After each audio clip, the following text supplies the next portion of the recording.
সম্প্রতি হয়ে গেল চীনা নববর্ষের লণ্ঠন কার্নিভাল অনুষ্ঠান।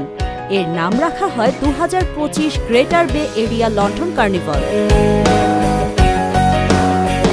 চীনের গুয়াংঝু প্রদেশের অলিতে গলিতে ঝুলানো হয় নানা রঙের নকশাদার লণ্ঠন।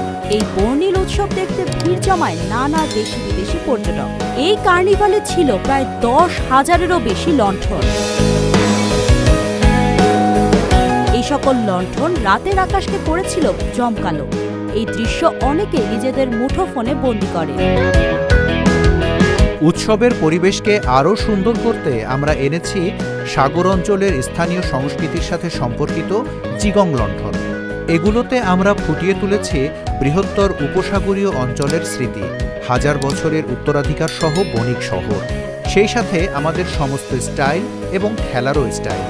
শিশু, বয়স্ক বা যুবকেরা এই লণ্ঠনগুলো দেখে খুব আগ্রহের কিছু খুঁজে পেয়েছেন।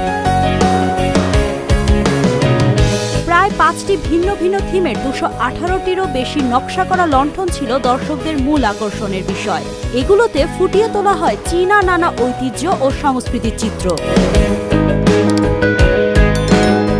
এছাড়াও চীনের অন্যান্য অঞ্চলে করা হয় নানা আয়োজন, যেমন বসন্ত উৎসব লণ্ঠন শো, সাপের ছবি আঁকা, বড় বড় ছবি ইনস্টলেশন সহ আরও নানা আয়োজনের মাধ্যমে চীনারা বরণ করে নেয় তাদের এই সাপের নতুন বছরটিকে।